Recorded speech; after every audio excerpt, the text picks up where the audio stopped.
Hello everyone, it's January 26th, Thursday of the beautiful 2012 month, and I am on my face, and we're going to be going into episode 3 of Theorycrafting Thursday, in which today we're going to talk about the different levels in which we play StarCraft 2.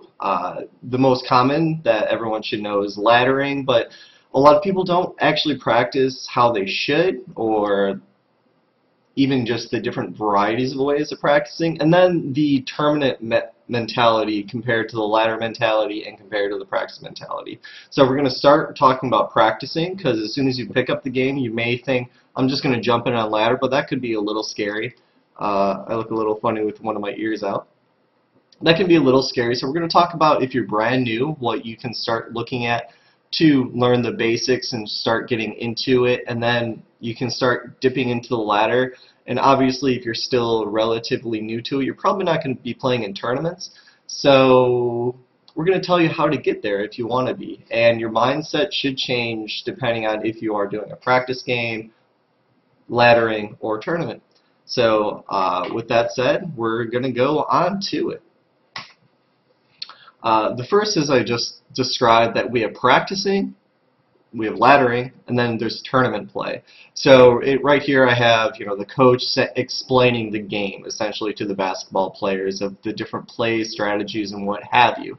The laddering for the ever-growing tall ladder of existence, what is StarCraft 2, and then in the bottom we have the tournament bracket, which everyone should know exactly what that looks at. So we're going to jump in and practicing. And practicing involves a lot of different concepts. It gives us the blueprint of what we're going to do, or our build that we play in StarCraft 2. It also gives us the framework of knowing what unit compositions work as well. So Theorycrafting I have listed as first, which is really important and very helpful if you have a coach. But if you're brand new to the game, it's going to be very hard for you to Theorycraft until you start understanding the basics and mainly timing pushes for each of the races. What practice is also very useful for is testing your builds. So say if you're Terran and you want to say, how many bases do I need to support constant production out of 12 barracks? Well, you can go into practice mode and just kind of test it. And then you might find that, hey, I need 3 bases to support that. And then you practice with your buddy or practice on the ladder, and you lose horribly before you get to that point. So then you start figuring out, okay, how do I not die and still get to that end point? So it's a good place to start testing your builds, because you can get really frustrated if you just jump in on ladder and you get 6 pooled right away or something like that. Another great tool for practicing is learning those unit compositions for each of the race matchups to know exactly what you should also go for. And learning timings, which is actually the most used, I think, practice method. You can do practice method with a teammate or just against a computer, but as soon as you start learning timings, then you can start using more of the Theorycrafting and testing builds. And how we can practice, first of all, we can practice against a computer. And when we practice against a computer, we can practice our multitasking. So we could be sending out scouting SCVs constantly, making sure they're never stopping while we're continually making SCVs at home, dropping mules, building barracks, or if we're Zerg, we're making sure that we're injecting all our hatcheries with queens. Protoss, we're making sure that we're building units and taking our nexuses appropriately while also using Chrono Boost. And why it's good to practice against computers is that it's a very low anxiety kind of environment. We can set the computer to very easy, to very hard, whatever we feel comfortable with, but once you're starting to learn a build, you want that low anxiety environment, since if you are starting out brand new and you get Hellion dropped, for example, that's high anxiety right there, or a Banshee rush, or even a Baneling bust and a 4-gate. Those are very stressful scenarios that can happen early on in the game. So practice against the computer, very easy, or even no computer at all, and you can work on just fine-tuning those basics. The second practice option is practicing with a partner. And this is actually very helpful for testing out builds. Say, this happened on Wednesday, there was a Protoss player that was trying to learn a 15 Nexus build versus Terran. and he wanted to see if taking a 15 Nexus would stop or could hold off a 2-Rex pressure Terran. And so both of the players knew what build they were doing. They still scouted each other, still playing as normal as can be, but they had in mind what each of them was going to do. And then from there, they can start doing blind counters to see if they can hold it off or what exactly happens. And you can just test out infinite possibilities with builds, practicing with a partner. This also gets you in the mindset of how to defend a lot of different openings and to see what is actually safe.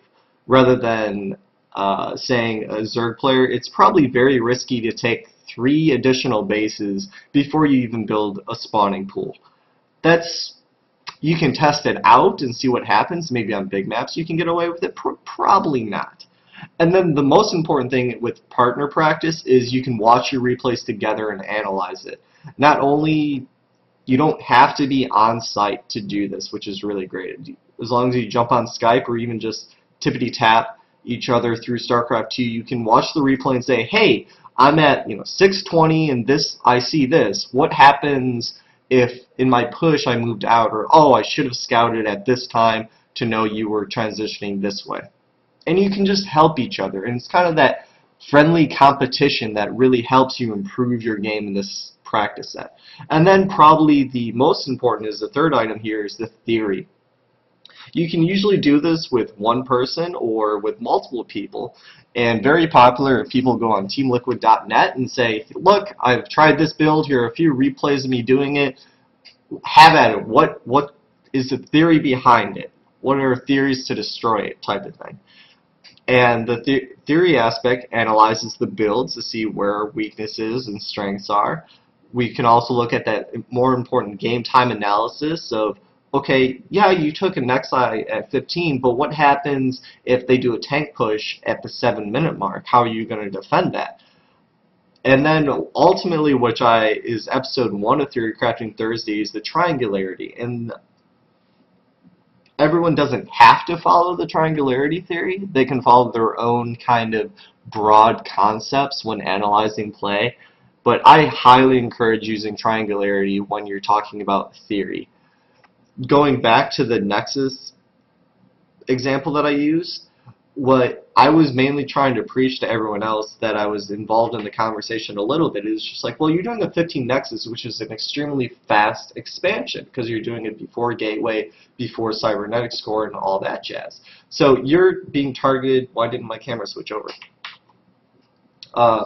So you're being a very power-up build and looking at the triangularity theory, which is offense beats powering up beats defense, and defense beats offense. Well, if you're doing a very power-up build, as long as you do a very aggressive build, you should be able to punish that. You may not win the game right away, like the game may drag on for another 3 minutes before he'll move, or he may even completely defend it. But that's something you practice with a partner. But before we even enter that game, I wanted to introduce the triangularity. Well, maybe this is a build I've never seen before, but based on a triangularity theory, this is how I would respond. And those broad concepts can really direct you to finding out these specialty builds and how to react on scouting information, which is all under that theory aspect. And as I just mentioned, the specialty practice, as soon as you figure out some, oh wow, I constantly do a 3-tank opening, but if he does this opening, then I'm screwed, type of thing. Or I guess a better example would be Protoss versus Zerg, doing a Forge fast expand. The Zerg player will probably have a specialty build which either takes advantage of it one way or another. The Zerg player, if they scout a Forge fast expand, they'll take a third very fast. Or they might do a Roach push or a Baneling push on their 2 bases to try to bust down the Forge. And so that's a really good thing to practice all the different varieties of builds. And what I have here is the hindrance practice. Now this is a concept that I adapted more in my fighting game careers. And I want to apply it more to StarCraft 2. And what I talk about hindrance practice is what happens if, say, My playstyle revolves heavily around medevacs. What happens if I don't build medevacs? Like, what are my other options? And this is how you kind of discover different modes of play, and you actually can start working on what you're weakest at. I don't recommend jumping in ladder and start doing hindrance play unless you're doing a Fun Day Monday sponsored by Day 9 TV. You should check him out if you don't. But hindering yourself by putting restrictions on what you're going to do. Either attacking at every 5 minutes or expanding at every 5 minutes, never building marines, never building roaches, never building any unit, or just say I'm just going to make 3 units this whole game. And then you can just kind of figure out different modes. Or you can say I'm not building a single orbital command, and how does that affect my play? And there's just a whole different things that you hinder yourself. What I used to do in the fighting game communities, I was raised up during the arcade era, and a lot of time we would go to the arcade and there would be a button broken, or if you moved the joystick a certain way, it wouldn't block properly, which became a huge nuisance, and a lot of people just said, well, we're just not going to play that. And usually what I did is I saw that as a challenge. I said, okay, so for Tekken, as an example, standard Tekken, you have the joystick, and then you have 4 buttons for your left punch, your right punch, your left kick, your right kick. Say if I walked up to a machine and everyone knew the right punch button was broken. So of the 4 buttons, you could only use 3 of them. I would say, okay, well, I'm still going to play my favorite character, a few of them, but I know I can no longer use my right punch. So how do I need to adapt my play to still win the game without utilizing that right punch? And the big example, if you know Tekken at all, Paul is a very kind of right arm dominated person because he is one of the best punishers in the game, which is, I don't actually know the name of it, it's just quarter circle forward 2, which is right punch. And so I would play Paul and not have that as an option. So you would start learning, okay, how do I still do the jab game with Paul? How do I still do combos? Because you can't do wall rising 2 and do juggles and things like that. And so putting those restrictions actually teach you more and more about that specific matchup. In Tekken, it was a certain character, but in StarCraft 2, putting those restrictions, you start learning more and more about that race. And that's why I think it's kind of neat to do that from time to time. And then the last thing with practicing I want to talk about is tune in for the learning show that I'm going to do within the next few weeks. I may have it done for next week. I have 5 shows that I have kind of outlined out, but I don't know what order I want to do them in. But be on the lookout for the learning show. That's going to be a lot more in detail, and we'll talk more about hindrance practicing and different modes of practice in which I'll have in-game kind of replays to go over. But that's practicing in a wrap-up. We talked about being friendly, being nice. It's more analytical of analyzing builds and so on and so forth. But now we're going to start entering the ladder. This is essentially live practice. What's really good about laddering is that it's usually about the same division opponents. So players that are about your skill level after you do your placement matches.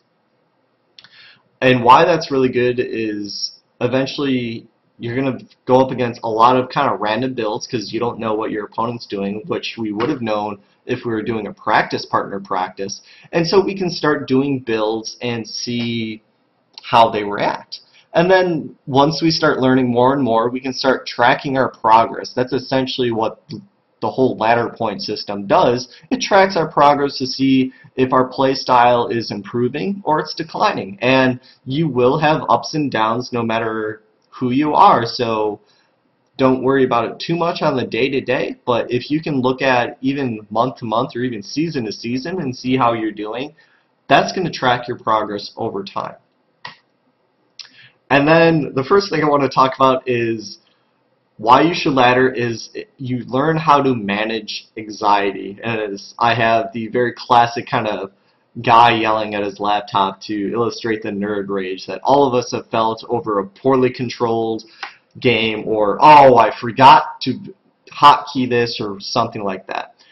And laddering teaches you how to manage this, because the more and more that you're in contact with this high anxiety environment, the more and more your body starts to react to releasing different chemicals through your system, which can cause players' hands to shake, their shoulders to rise up. Like, it's very common, the more tense it is, that you just slowly rise up your shoulders, and that could hinder your play. The shaky hands, as I talked about, and other aspects. So the more and more you do it, the more and more comfortable you are with it. And you start learning how to handle harassment, since you may not say, hey, do a Reaper harass, or do a Hellion harass, or Warp Prism harass, something along those lines. So against random people on ladder, a lot of it, or at least early on for me, all of it was just harassment and harassment management. The next good thing about laddering is it teaches you how to be reactionary. Last week I talked about the difference between a statistical player and a reactionary player. Well, if we're in practice mode all the time, we become this very statistical player. We have these timings down very tight, our play is very solid, but we don't really learn anything about deviation, and that's where the laddering aspect comes in. After we analyze some replays, or we start saying, oh, okay, so if he builds, say, a third command center at the 9-minute mark, I respond by doing Warp Prism harassment. Something along those lines.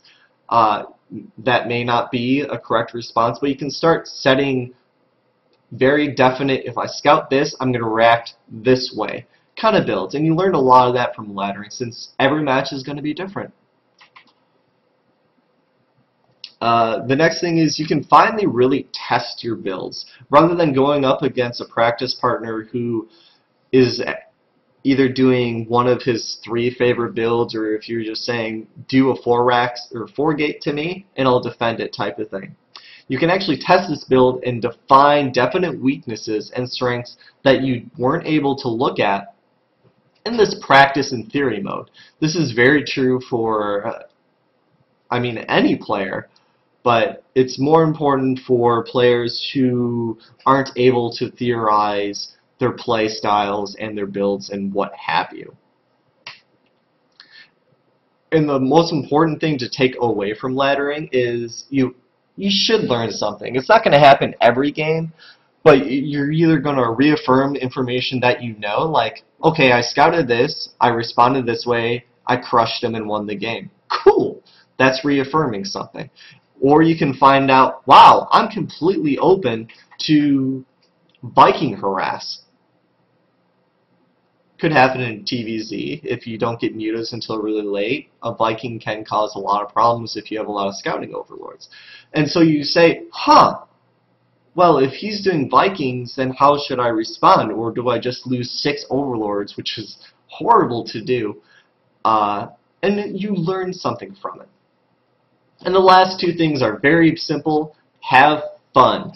Laddering is not the most stressful experience. It is stressful, and you're learning how to manage your anxiety and different responses to builds and what have you. But it's all about having fun. And the third thing to take away is just push the button. I know me, for a long time, I took about a 3-month hiatus from laddering. But for a month of that, I was out of the country, away from a computer. And it just took me some time to feel a little comfortable. Some of my matchups, I still am in that practice mode because I don't exactly know how I want to respond to different scenarios. So I'm still in that theory crafting stage to get ready to ladder. But I do try to ladder a few games per day, which is important to do. But after we talk about the difference between practicing and laddering, if you starting to think that you're up to snuff, you can start getting into this tournament mindset. And with that said, I can almost guarantee the first tournament that you sign up for, you're going to lose. It's not going to be close at all. My first tournament experience, oh God. I had this plan, but now I just thought of a tournament beforehand. Screw it. Let's forget about that earlier tournament. I've been playing in Street Fighter 2 and Mortal Kombat tournaments since they came out, so like, what is that, 92, 93? But the tournaments that I really remember, because even though I played those fighting games semi-seriously, what I really got into was Tekken, which is why I used the Tekken story before. And the first Tekken tournament I went to, I mean, all my local players, I was extremely dominant, just crush face. It, like, wasn't even anything. Didn't break a sweat while doing blocking strings, counter-attacking, high crushing, low crushing. I just knew how to do it. And then I stepped into a tournament, and I talked about that anxiety issues. Well, even though I played in an arcade, my hands got really shaky, my shoulders started to raise, I started to doubt myself. And that's just a really hard thing to overcome, since the tournament is extremely stressful. And why it's stressful is people are going to bring out their best game. They're going to be able to analyze you and start doing these specialty builds.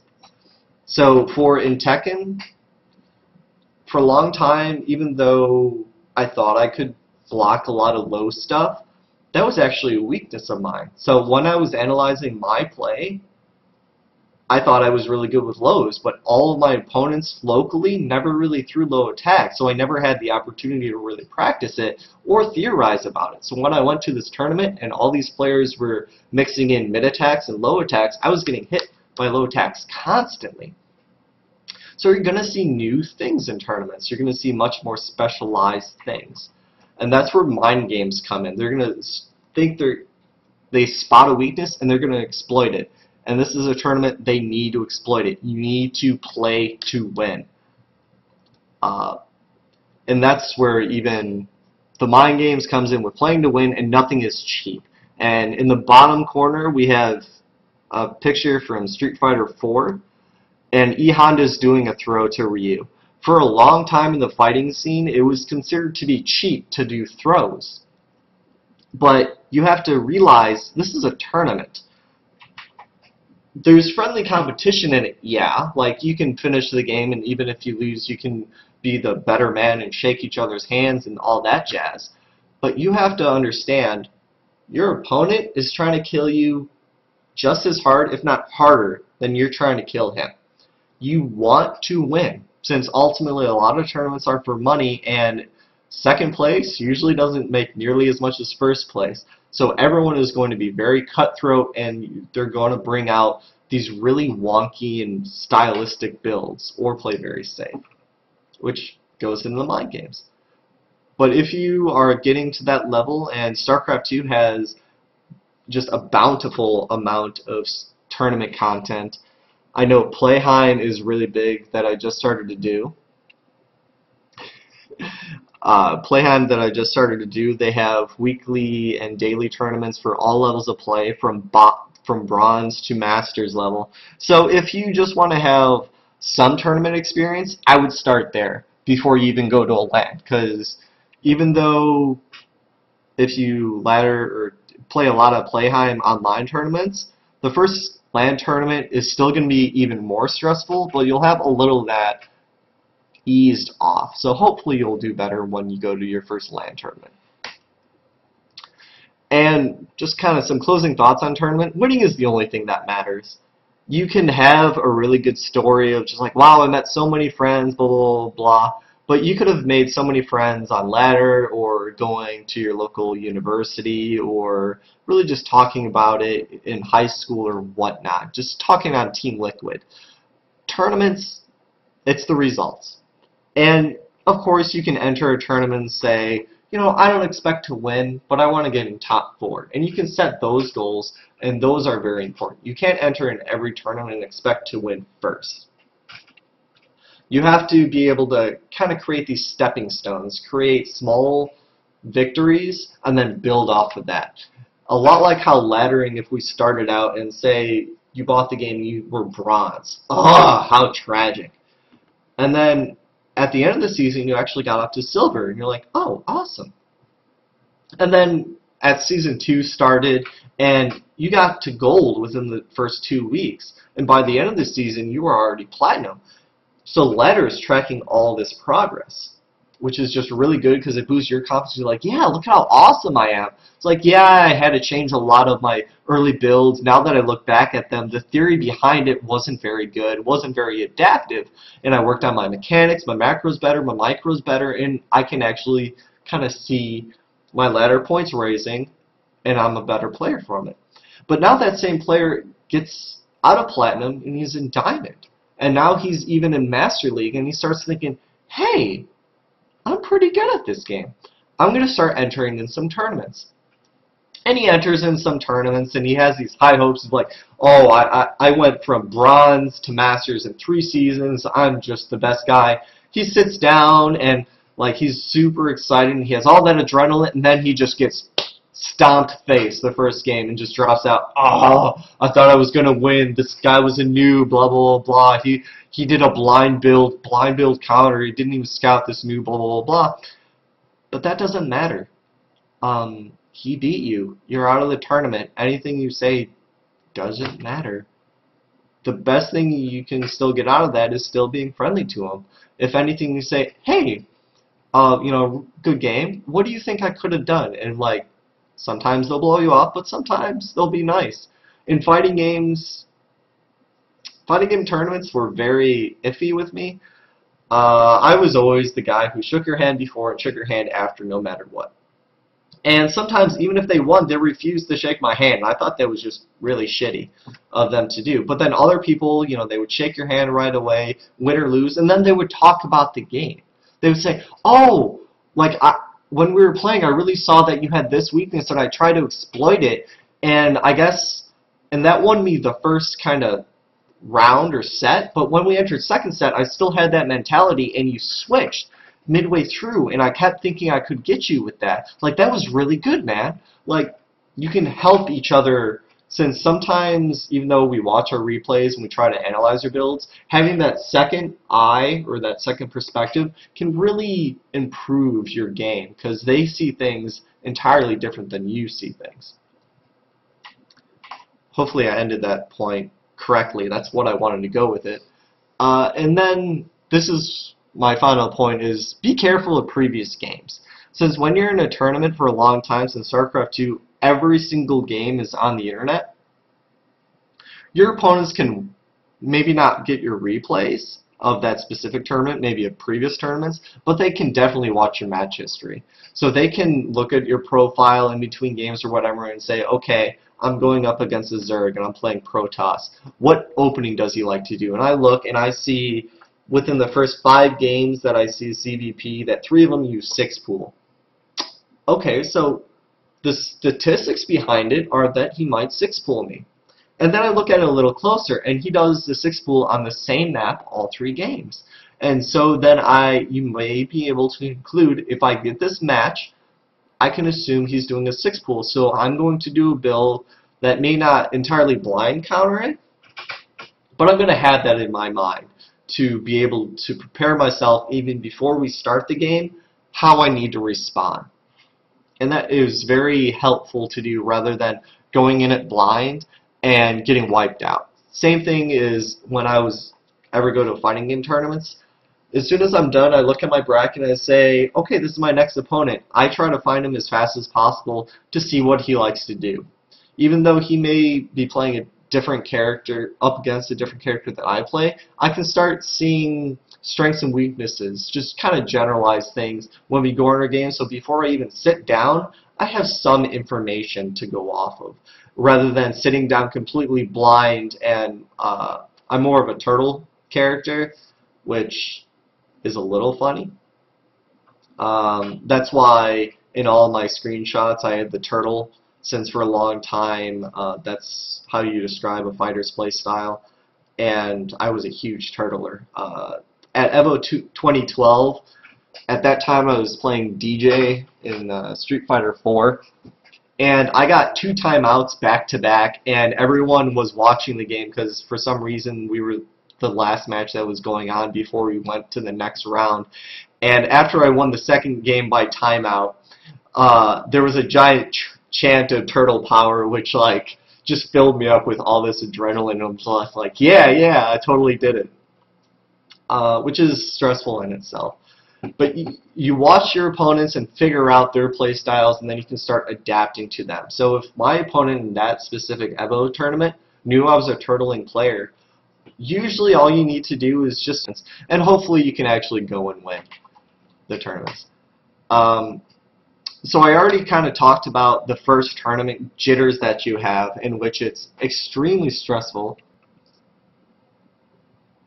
And then our last thing we're talking about first are tournaments. Usually the first tournament, I already talked about how you're going to have that tournament jitters and everything else, and you're going to go in, and most likely you'll lose pretty badly. But don't let that discourage you, and just kind of jump back on the horse. It's a lot like laddering in that same aspect. So you may have started out and you lost your first game, or lost 3 of your first place in matches, or something like that, but you have to start analyzing your tournament play with the same kind of ladder tracking system, and that's all done by you. So you can start tracking how deep you go into tournaments, or if it's a local tournament or a major tournament, you can start setting your minimal goals, and then you hope to proceed it. Just to go over it very quickly, local tournaments and major tournaments, then I'm going to go back to my phase for some time. So local tournaments in StarCraft 2, they do happen. They're still happening fairly regularly, even though a lot of them are online. I very encourage you to go to a local tournament. You're going to meet new people there and hopefully make new friends from it, and you're going to get more of that people are sitting next to me that I'm playing, or sitting across from me that I'm playing. Once this game is done, I don't just log off StarCraft 2 and just call it a day. Excuse me. I can actually go over them and shake his hands. Oh, good game, man. Blah, blah, blah. Oh, excuse me. My pork wants to come back up. It was very delicious. And that's just a great experience to have. Even with fighting games, those were my favorite times. It's just going to a local tournament and things like that, because you see all your friends there. And what's really funny is when you start going to major tournaments and you start seeing the same people. Since then you start building that camaraderie and that kind of friends list. And effectively what you're doing is you're building your practice partners, in which then you can start sending emails, sending them replays like, hey, I was doing this build against this player, it got crushed, watch the replay, what should I do? Same thing, you can use Team Liquid for it, but if you want more of that personal touch, finding that practice partner is extremely helpful. And usually if you go to local tournament, you're going to be playing against players who are already at that kind of tournament level. They may not be the best player, and a lot of the top players are actually going to ignore you to a certain degree. But you want to find people around your level and then start kind of helping each other to try to get to those higher tier players in tournaments. And the last thing on my list was major tournaments. Major tournaments are like the MLGs, the GSL if you can get to it, the IPLs, just what have you. These are really, really good things to even go to as a spectator. If you're a tournament player, just go. Just go to it. Just play in it. It's a huge, great experience. I mean, there's going to be hundreds, if not thousands, of people there. Maybe not watching you, but you kind of get that aura of having so many people, so many kind of like-minded people in one area, that's actually going to fuel you to start playing more and more, and to kind of better yourself, which is ultimately what we try to do. And hopefully if you're getting really, really good, then you start getting that kind of cash money that I have here from poker. And a lot of that, I've been talking about fighting games and StarCraft 2 analysis, but the same is true with poker tournaments, backgammon tournaments, and really anything else. Start small, so local or online or whatever, and then you start building up. And if you don't think you're up to snuff to play in the major tournaments, just go to them and have fun, as we talked about with laddering, because that's ultimately what the game is all about. You can take it very seriously, but then you start running the risk of burning out. A non-esports or gambling game kind of comparison, when I was in high school, I was on my high school swim team. And we had this guy who took swimming so seriously. Like, you couldn't joke about anything. You couldn't joke about false starting. You couldn't joke about screwing up a flip turn. Even in practice, you couldn't really goof around. I mean, he was just like iron jaw focused on swimming, taking it extremely serious. And by the time he got to his junior year, he actually started to diminish. So his times were actually getting slower and slower. And then he got more frustrated about it and then like kind of quit near the end of the season just because he got so frustrated with it. And then his senior year, I still talked to him, and he wanted to join the swim team again. And it's not like he burned too many bridges and it's swimming, so there was very minimal prerequisites to join the team. But the only thing he said, and I was an honorary coach because they have player coaches as well.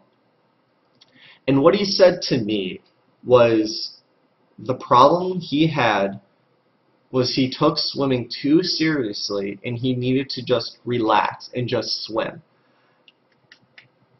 And that just sticks with me to this day. Not to take it too seriously or anything, but just swim. And how we can take that to us is just play the game. Just play the fucking game. Like, stop dicking around, or not dicking around, but like, just don't worry about it. Yeah, it's stressful at times and everything else, but everything is stressful at times. Just get over it. Just keep doing it. Just go. Go. Just swim. Just swim. And it's just that simple. And his senior year, his times did improve, and he got on the good relay teams, and he even, I think he was one of our, what was it, the 500 meter freestyle or 400 meter? I never did those long races. I did the 200 IM, intermediate relay, and then 100 breaststroke, and 50 meter freestyle. So I was mainly a sprinter, even though the 200 meter IM isn't really considered a sprinter, but I just had that build, so I did it. But anyway, back to StarCraft 2. That's essentially all I wanted to talk about. So just as a kind of recap, we talked about practicing and how we can practice against the computer, practice against a partner, and even theorize different topics. Then we also talked about laddering and how we can use laddering as a tool to managing anxiety levels, how to show exact weaknesses and strengths and builds to reaffirm, and most importantly is just have fun. Just play the game, have fun. And then when you think you're getting up to snuff, you can start entering these tournaments and practicing this knowledge. And the same principle, you can take it very seriously and you can do a lot of analysis, but ultimately you're going to want to have fun in tournaments if you want to continue to do well. But that's essentially the wrap-up. So this was episode 3 of Theorycrafting Thursdays. I have my Gmail account here. If there's any requests for a Theorycrafting show, I think I have 5 more shows planned currently in which I have outlines for, and I'll continue to work on them. And please subscribe to my Twitter account, which announces every single time I go live for when I cast the CSL or if I'm just streaming for any reason, and then my YouTube, which I throw up all of the Theorycrafting Thursdays, the Tearing It Ups, and CSL matches, and anything really pertinent. But thanks everyone for tuning in, and hope to see you next week.